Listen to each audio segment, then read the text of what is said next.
waiting times putting you off going to A&E. Almost a third of patients needing emergency care have treated wounds at home rather than waiting in the queue.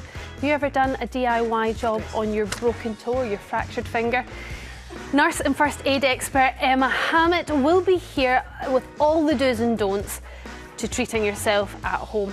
Emma, these stats are absolutely staggering. What do you make of it? And some of the calls that we've heard as well. I know, it's really shocking. But what we're talking about, you're talking about DIY, but what we're really talking about is people understanding how to give prompt and appropriate first aid and how to use our very stretched NHS, how to use it appropriately. So if people have got first aid knowledge, then they will know how to call, when to call an ambulance, how to assess when you might need an ambulance, and also when you could go to A&E, if you can get to A&E, or when it's more appropriate to go to a pharmacy, or to go to a GP, or to go to a walk-in minor injury unit. But there is a whole element of being able to triage and assess your own injury, and actually some treatment at home is perfectly right, and we know that prompt and appropriate first aid treatment can prevent injuries getting worse, and they can promote the recovery. So people should be knowing what to do and helping themselves a bit, and then referring when they know to. Obviously with Lee, he did, and he should have had some sort of a medical assessment. Yeah, I mean, that sounds to me very scary, coming in out of consciousness and not seeing a doctor. It's not something I would certainly do. You've got lots of stuff here. Can we start with maybe what sort of things could people treat at home without going to A&E? I'm thinking like a minor injury, something that our first caller in this part was discussing. You know, he just needed some antibacterial cream or strips. I wouldn't rush for antibacterial cream. Okay, well, good, thank you. This is going to be a lesson for me. Why wouldn't you do that then? Well, I want you to clean. I want you to clean a wound properly. We're not going to rely on antibacterial cream because cleaning the wound is far, far better. Okay. So, are you going to help out with yes, let's do it. Cutting your arm? Willing patient. If it is a minor wound, so say you've cut your hand, what you're trying to do with bleeding is you're trying to stop the blood coming out. So if you've cut it, I'll just do this bit on me.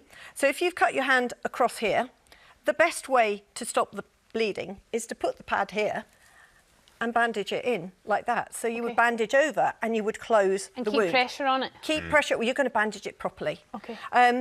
If you've cut it that way, you would bandage it that way. If it is bad enough that you are going to need stitches or things and you're just doing this to get to hospital, then absolutely put this on and go there. If you are going to treat it at home and it's not bad enough to warrant stitches or gluing, then actually you just need to make sure it's clean and dry. Best way to clean it? You clean it under running water, or you clean it with the Medi-Wipes that you'll have in your first aid kit. So everyone should have a first aid kit at home? Everybody should have a first aid kit, and ideally they should have something that, either a course that they've been on, or at the very least a book that they can refer to that makes do. You've got your babies on. You can get children's first aid kits and children emergency books when you need them as well. Okay. You can, and everybody should have that knowledge so that they know how to treat themselves and how to recognise when it is something serious. Because is there a quick way of knowing? I'm desperate to get back into the calls because I cannot believe the things that people are just ignoring. But when you have a cut, is there a quick way of knowing whether that's going to need stitches or whether that's going to heal in its own? Are you waiting for a time that it's going to stop bleeding, or? Yeah, it should stop bleeding pretty quickly with direct pressure. Okay. If it is a dirty cut, then you should go and get it cleaned properly in hospital or with your practice nurse as well. They can clean a wound for you too.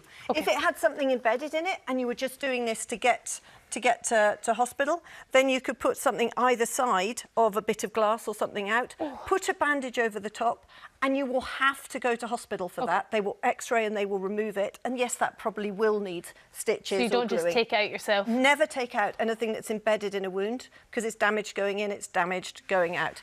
Okay. If you had something really vicious, then on a first aid course we would teach you how to pack a wound, Or obviously, if it's a lot more serious, we'd teach you How do you get a wound like that? That sounds as it's been Oh shot no, in we the don't leg. need to go into the nitty-gritty of how we won't go into that. poor patient got that. So we won't go into that at the moment. But things like burns as well, people should 100% be treating those at home. We'll get to burns in a minute, Diane. Something else I wanted to go over, quite a common thing, it's somebody hurting a limb and needing to make a makeshift sling. Is there a way of doing that at home safely? I mean, Patricia didn't probably need to go to A&E.